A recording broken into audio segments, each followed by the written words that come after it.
More conversation with a couple of Tulsa World sports columnists, Guerin Emig. I'm with Bill Haisten, my friend and colleague, and we thank you for tuning in. First off, we do this once a week. You can check out the video version at tulsaworld.com.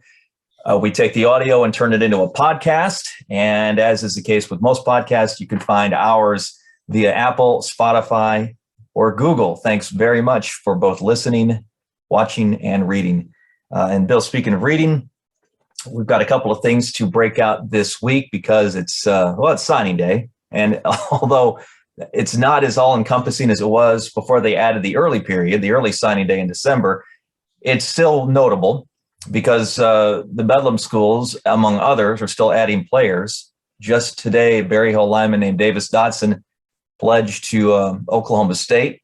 Last week, a player who was going to go to Texas Tech from Heritage Hall over in Oklahoma City named Gavin Freeman decided instead to walk on as a preferred walk-on to Oklahoma. Shades of there was a connection to Wes Welker, obviously. A lot of people comparing Freeman to Welker back in the day when he went to Texas Tech when the Sooners did not offer him. We'll see if Freeman becomes that impactful at OU.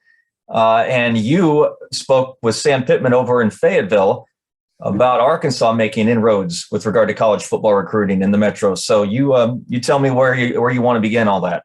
Well, it's interesting, Guerin, because I've been at the World since 1990, and depending on who the head coach was at any given time at Arkansas, there was a great inconsistency with how Arkansas viewed the Tulsa market and Oklahoma, but more specifically the Tulsa market, because like I told Sam Pittman, my house in Tulsa is 2 miles closer to his stadium than it is to OU stadium. Right. And so, I just really want to know about his approach, because really his first victory in recruiting after getting the Arkansas job was pretty immediate, but he came to Broken Arrow, he came to Tulsa and visited the home of Miles Slusher, a defensive back who Sam had been recruiting on behalf of Georgia before he got the Arkansas job.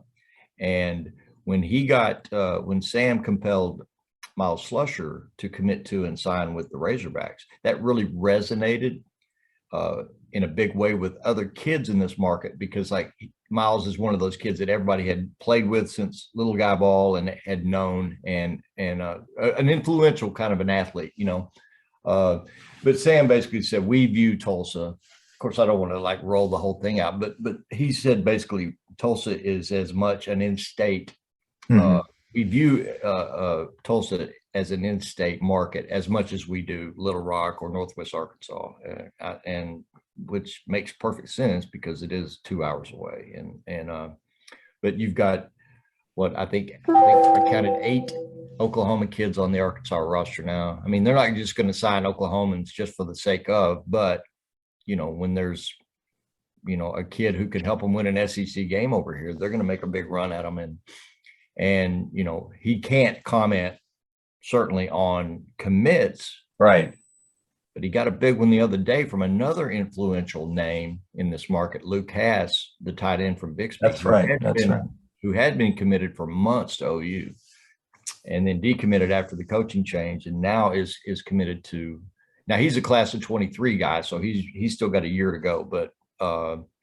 The Hass family is a very prominent football family in this market. Their dad was a good player at Jinx.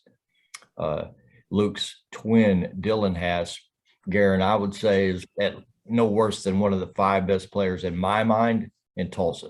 It's so interesting. They're twin brothers, but they're like physically so different. He's a smaller guy. He's a playmaking guy, man. And really, he's going to be a really good player for somebody. He's a Dylan Stoner type who could literally do anything on a football field. And so Dylan Hass, whether he becomes part of a package deal with Luke Hass, I know for a fact that Dylan is on Arkansas's radar. And if I were Arkansas, I would offer both twins today. But I'll write that for the Wednesday paper, which is signing day Wednesday. And but you're right. The first couple of years after the December signing date, after the advent of that, the February signing day became an afterthought, kind of a not very celebrated, not very significant second signing day, except now I think it's kind of regained its relevance because of the freedom of movement now with the portal and everything. Right.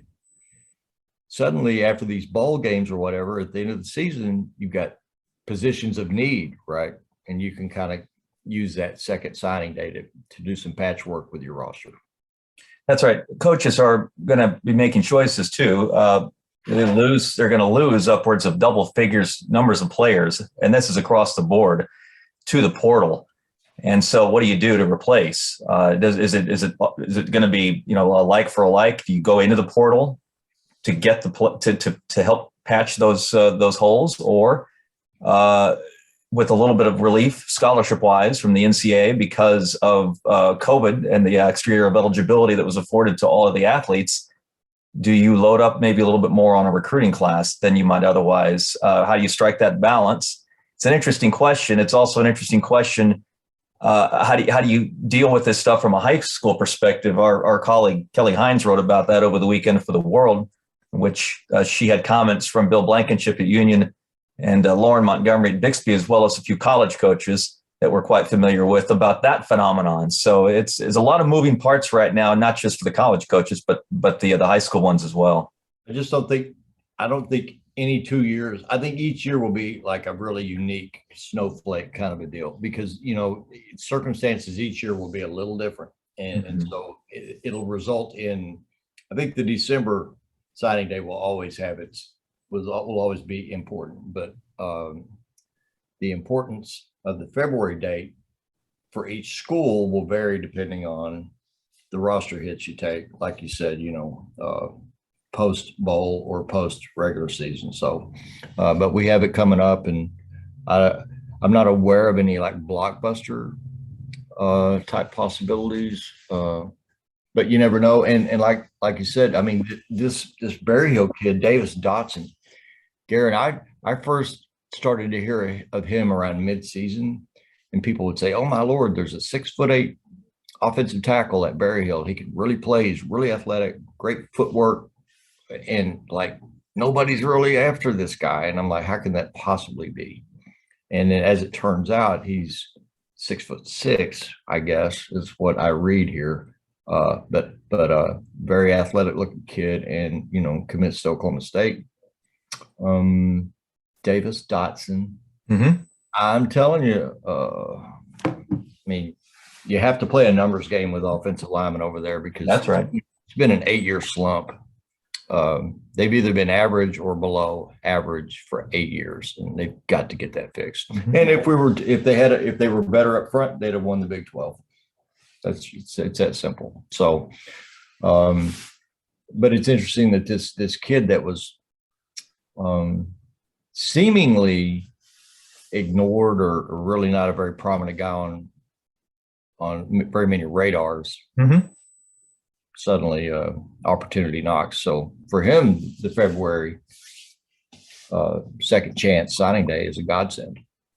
Let me ask you about one more player who's going to factor in this week. It's a young man you've gotten to know personally, and you've seen him play a few times, obviously, but you've also talked to him because he's been through so much with regard to his career. It's a player that I believe Eric Bailey, our OU beat writer, is going to touch base with this week, maybe in the Tuesday world. I'm not sure where Eric's timeline is on this, but I know he's talking to him, and that's Gentry Williams, the kid at Booker T. Washington. He's been through it, hasn't he? Physically and everything, position changes and all over his career at BTW, and yet he comes out still a pretty good shine on his profile, does he not? With the 4-star still attached and a map to Norman apparently still in place. Right. He had I guess not all ACL tears are created equal, but at the front end, game 2, I believe, of the 2020 season, Gentry sustained a torn ACL and missed the rest of that season. And then I guess instead of being long-winded about it, I don't know where he stands with regard to trusting that knee to being fully capable of of cutting. You know, when he was an eighth grader, he had the fastest. I think this is right. The fastest 400-meter time in the state, and I don't mean among other eighth graders. I mean, period. I mean, among high school and middle school kids, he had the fastest 400 time in the state of Oklahoma as an eighth grader, and really, that's when his reputation blossomed. You know, and yeah. Oh no question about it. I mean, the knee was a terrible setback. I saw, I don't know, 4 games this season. And it's hard to tell where he stands, to be honest. But through about the first month of the season, he played without a brace. After that, he was pretty heavily braced. I don't know what that means. I don't know if the doctor said, put the brace on, or if he chose to do that. I don't know. I mean, I'm hopeful that another off season of separation from the injury, more rehab, more conditioning, that, you know, he gets closer to pre-injury Gentry than he seemed to be in 21. We'll see. I just know at his best, he is an elite speed player. Elite. I mean, and you know, a really nice coverage guy, but I just don't know where he stands with that leg. I just don't. Transfer wise, another week where we don't know where Caleb Williams is going or what he's doing. We get the feeling the percentage of people who care is dropping as he continues to put that off. He's plummeting. I say that, and then when he decides, it'll be the topic, you know, for 36 straight hours around here. Jackson Dart looks like he's bound for Ole Miss. Shane Illingworth, that's something I should probably throw out. The 2-year backup to Spencer Sanders over in Stillwater. Not that unexpected, I guess, right? After 2 years of essentially, you know, he got some time when Sanders got hurt and was unavailable sporadically, but didn't take much to read that he was not the future at that position, even after Sanders exhausted his eligibility. Curious where he ends up. I don't know how to say this without sounding harsh, but if you can't recruit above and better than Shane Illingworth, then you got a real problem. And he's got. I've heard so many people say that this guy has like A-list arm talent. I've never seen that. I mean, he throws the football fairly well. He's a taller kid. He's certainly not very mobile. He's a classic pocket thrower. But I mean, OSU needs to bring in a quarterback. OSU needs to bring in their next starting quarterback. I guess that's what I'm trying to say. And I never have viewed Shane Illingworth as the answer or as a guy who could really push Spencer Sanders for that job. So, I mean, you don't want to lose. Depth at quarterback is critically important, and he has had to step in, and he did step in and win a couple of games. You know, we've seen that, but it's time for Mike Gundy to recruit better than Shane Illingworth. It just is. On the subject, I just posted before coming on with you a column, blog, whatever you want to call it. They're one and the same anymore, about the attrition in Stillwater to the portal. A couple of readers emailed after the Illingworth news last week and asked what's going on. Essentially, off the top of my head, my reply was, "What's going on is what's going on everywhere."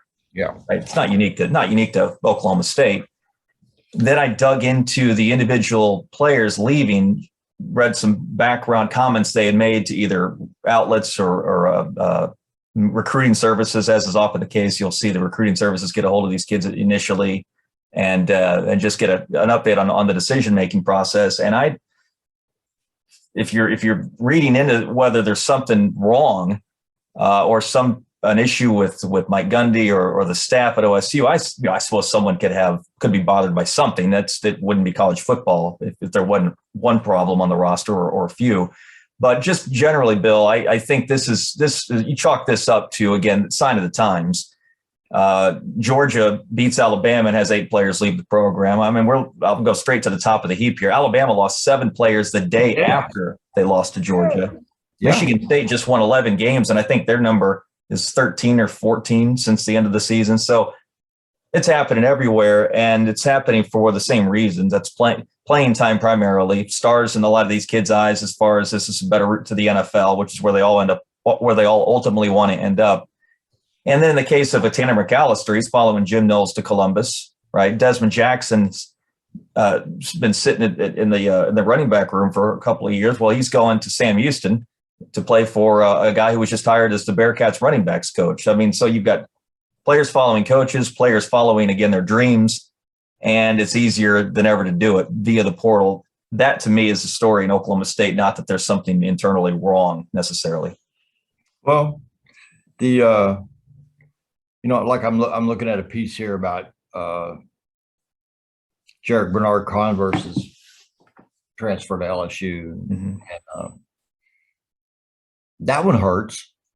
Some of these hurt. You lose Bernard Converse and McAllister in the secondary. That's that you're going to feel that. Yeah. But I don't think there's anything nefarious, is what I'm saying. I haven't seen anything from Bernard Converse in terms of public statements, but he's a Shreveport kid. No, so surely, right. He had a connection to someone or someone's on that staff. So, I don't. I think if something was broken inside the program and causing, the OSU football program to have a sudden surge of guys wanting out, we'd hear about it. I would hear about it. And Eli would hear about it. So, right. I mean, I don't think it's that. I think each situation is unique to that kid. And their reasons are unique to each kid. And no, I don't think it's a crisis. It's unfortunate when a year ago, we were sitting here talking about how Tulsa had lost 2 starting corners that were hidden gem type recruits that nobody else really wanted. They bring them in, they develop them, they turn them into really good players with potential NFL, careers ahead of them, and then they're gone. And the third guy in the cornerback rotation at TU, he left. And so what they do? They, the portal taketh away, and you can go in there and get right. Get you some too, and that's what Tulsa did. So in the moment, it's deflating because these are guys that made plays on a shockingly good Oklahoma State defense for a shockingly good Oklahoma State defense. So, in the moment it's deflating, but then you have no idea what's around the corner with regard to incoming surprises, and there will be, because it's inevitable. That's right. College basketball. Okay, well, I transitioned to college basketball, and then I think, okay, we could talk about OSU. That's a 500 team right now.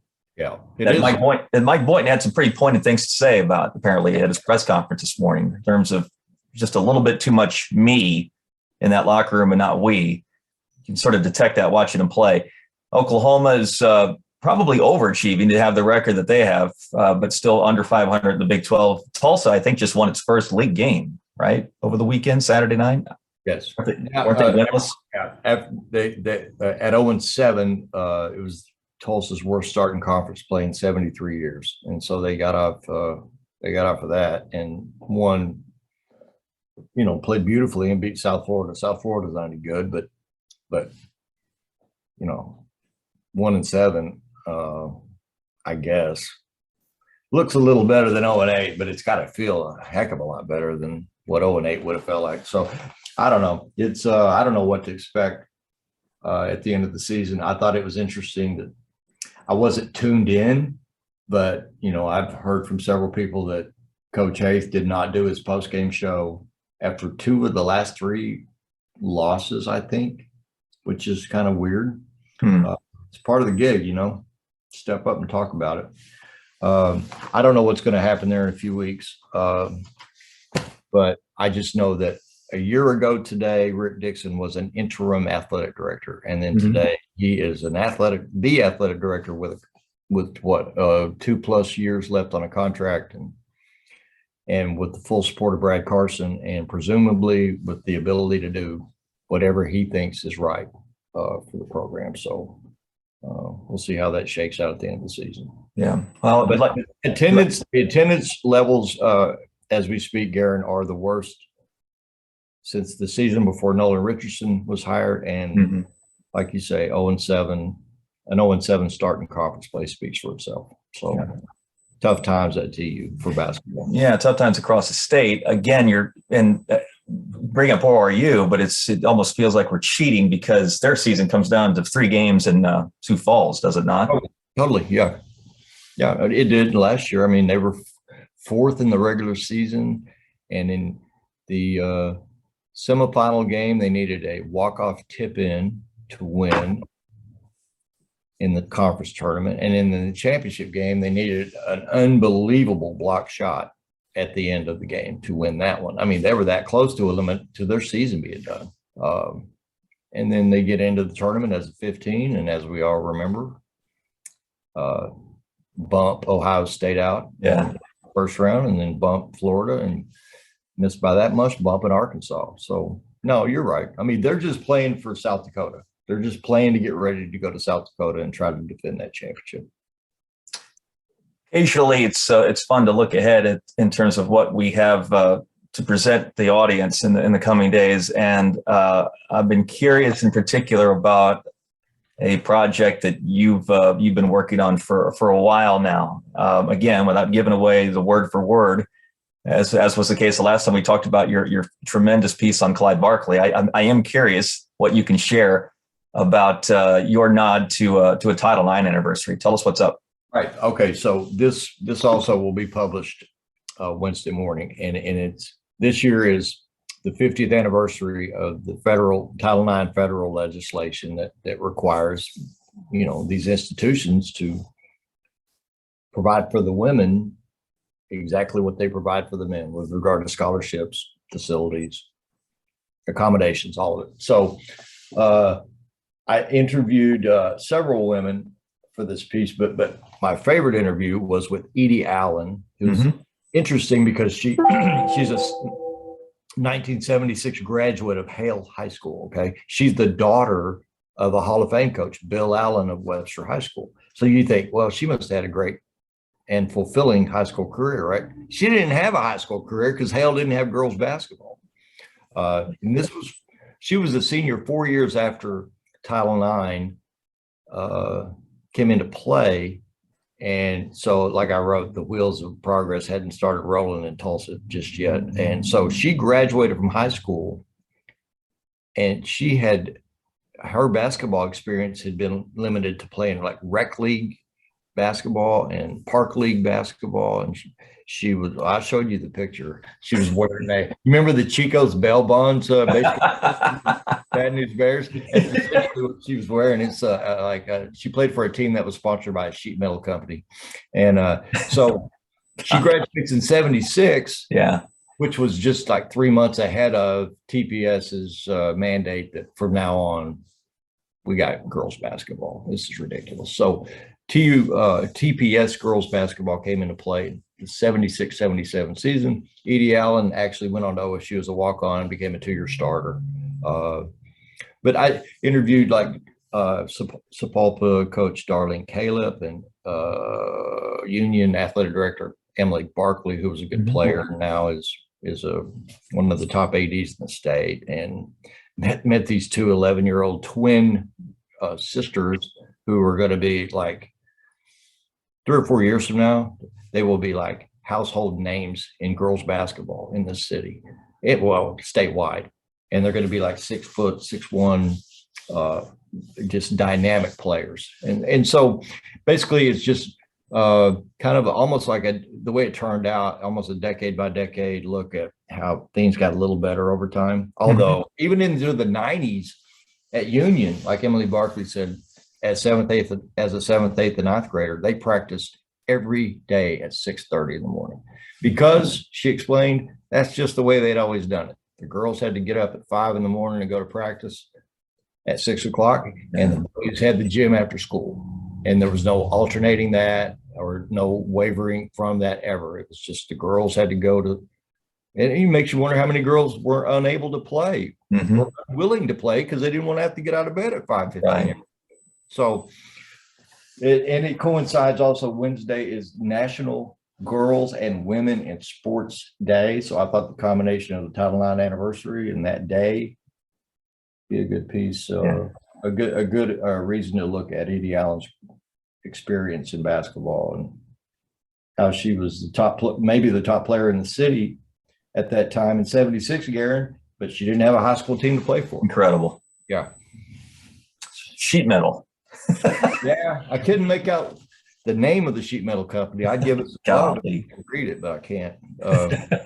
Yeah, I love that picture. It's a view. Well, listen, that's going to be a great story.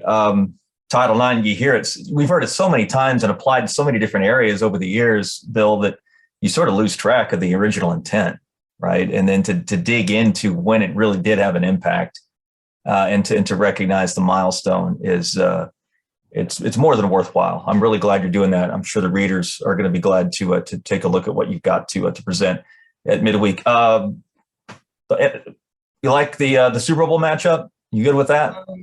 I'm honestly, I'm more excited for the new Jackass movie coming out. Do you like the Jackass movies? I bowed out of the I think I saw how many have they done? I think I bowed out after the second one. Well, there's the Jackass sequel, Jackass 3D, and then now there's Jackass Forever.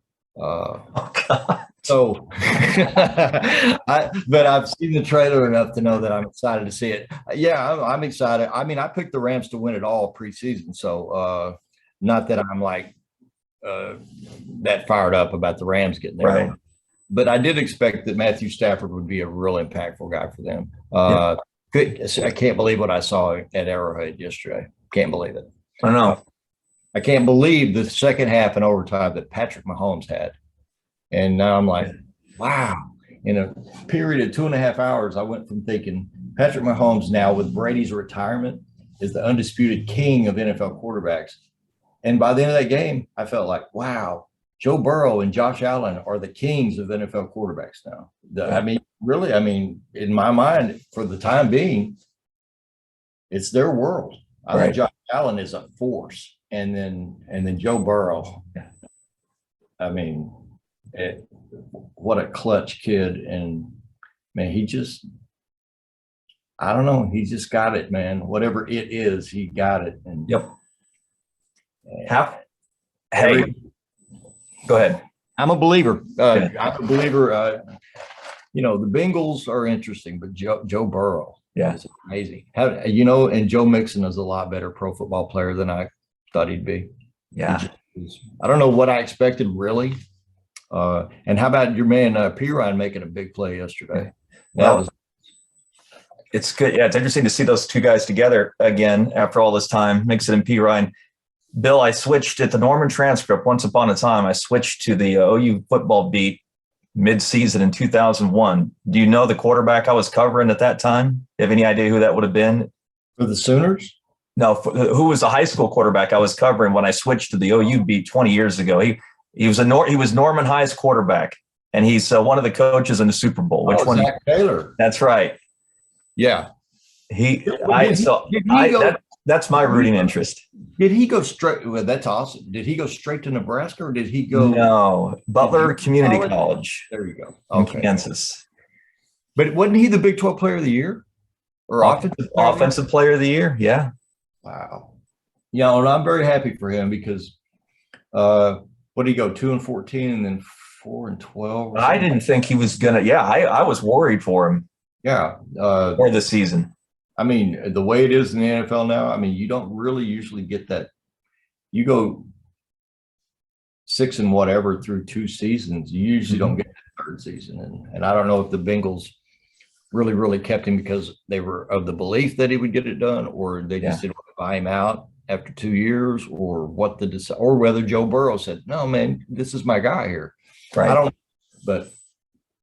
But Zach Taylor is he's talk about a career building block for Zach Taylor. Wow. Mm-hmm.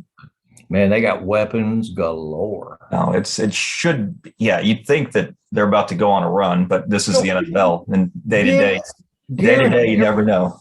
Everybody brags about the Chiefs and their weapons. Chiefs don't have a guy like Mixon. I mean, at the same time, Cincinnati doesn't have a guy like Tyreek Hill either. But man, Jamar Chase ain't bad.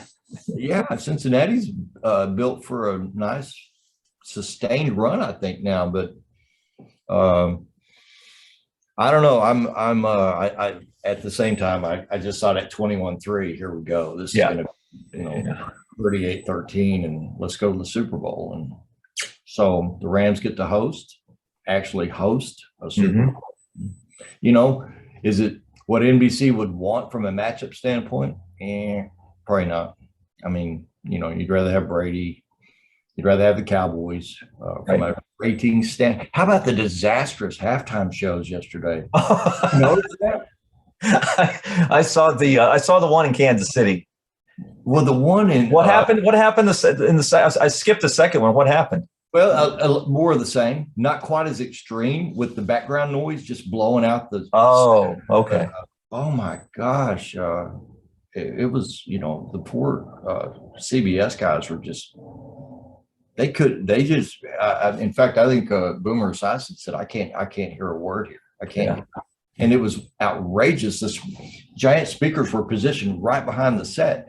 And you're thinking, well, obviously miscommunication, the game management people and the CBS people, I mean, it'd be like if somebody literally, if a one-man band with a tuba and a drum was standing right behind you right now, just banging away, and you're trying to do a Zoom, that's what they're, I mean, the networks pay billions for that rights to do those games, and those halftime segments are sponsored, and they get blown out in both games yesterday. But you know what? You got to be smarter than that. Maybe you shouldn't have your set on the turf. I was going to say,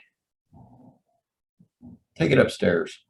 I don't know. Surely they've got production assistants who might have noticed where the speakers were being set up versus, While you and I are talking, I promise the NFL and network people are talking. Yep. Never ever let that happen again. I don't know. I think I'd take my set. I'd elevate it, take it upstairs somewhere. Yep. That was a disaster. But I just I can't believe Kansas City got bumped. I can't believe it. Yeah, you had that amazing storybook game a week earlier, and you just think, and you get out 21-3, and you think, of course, they're going to the Super Bowl. And amazing resilience, Joe Burrow. Of course, Chiefs were that close at the end of the half and don't get a touchdown.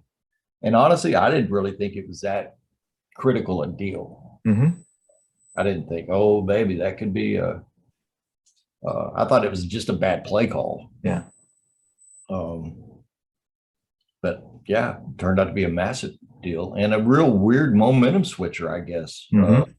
Anyway, no, I'm okay with the matchup. I mean, from a football standpoint, I just, from a big story history standpoint, right.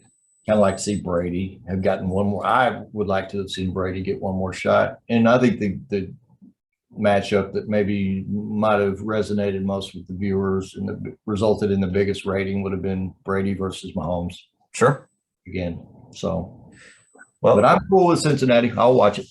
Well, I'll tell you what, we'll talk more about it next week. I assume by then Tom Brady will have announced his retirement after the pullback that's occurred since the original break via Adam Schefter and Jeff Darlington. I assume that he really isn't considering. He just wants to announce it on his terms. So maybe we can address that a little bit, get back into college football and basketball. But in the meantime, what I'm going to do, based on your comments during this show, watch the original Bad News Bears, because of your Chico's bail bonds comment. Still the best by far. Don't give me. I like Billy Bob Thornton. I don't want to hear about his version. They got it perfect with Walter Matthau and Tatum O'Neal and that crew. And then two, I'm off to YouTube to watch Johnny Knoxville and Steve O. Sort of on a loop. Have you not seen the trailer yet? I have not. It's I can only imagine. Johnny Knoxville has retired now from all the stunts because in this movie he got badly hurt. Well, he's got more broken bones than Evel Knievel ever had, right? No, I mean, there's a video on YouTube in which he details in sickening detail, all of his injuries, and, including his left eye that popped out twice. And a couple of injuries I can't share here on a Zoom. So, but look for watch the trailer and then do a search on Jackass Forever, the Dum Dum Game. Check that out. And when I saw that with Garrett, I said, take all of my money and show me the way. And because you can't stream it, you can only see it in theaters at first. So I'll be in the theater to see the Dum Dum Game would be a good title for the podcast. I think that you and I do every week. The Dum Dum Game. Oh my God. Well, yeah, we can call it that, but we ain't going to do what they do in the Dum Dum Game. Oh my gosh, you'll see. All right. I probably shouldn't have outed myself as a jackass. No, it makes me laugh. So forever teen, man. Sports writers and their senses of humor tend to drift that direction. There's nothing wrong with that. There really isn't. I still watch Beavis and Butthead for a laugh when I get down. Mm-hmm. No, I'm Monty Python makes me laugh. It doesn't much. Dumb and Dumber makes me laugh. I even watched the making of, I don't know how I found this, but the making of Dumb and Dumber, like a documentary about it. And that made me laugh. I assume there was better material that they didn't get included. Oh yeah. In the final cut. Nobody in Hollywood wanted to go near that script. And they all thought it was just, which it is idiotic, but that's the whole point. That's the point, right? Yeah. And then I guess Jim Carrey made Ace Ventura and got involved, and it took the thing to a different level. So whatever. The Jackass Forever opens, let's see, Friday. So maybe if there's a sneak preview Thursday night, I might sneak out. This Friday, I'll probably be at a ball game somewhere. But if you've seen it next week, you'll have to give us your play-by-play review. I'll see that we'll top the show next week with that, and then move on to the less important topics. Yeah, we don't have meaningful football for 2 weeks, so this will be a good weekend to see it. This weekend's next week's the heights and the lows and highs of sophomoric humor movies from Guerin and Bill. That's what we'll do. Yeah. Oh yeah. Promise me you'll search for the Dum Dum Game. Okay. All right. It's so stupid. All right. It's classic. I'm going to be, and then I'll be in the rabbit hole of old Jackass clips for the next couple hours and blow a good working day. But I'll be happy and I'll be laughing. So you can catch this via Spotify, Apple, and Google podcast wise. Check the video format out at tulsaworld.com. We'll be back to laugh with you a little bit more next week. For Bill, this is Guerin, and thanks very much for watching / listening.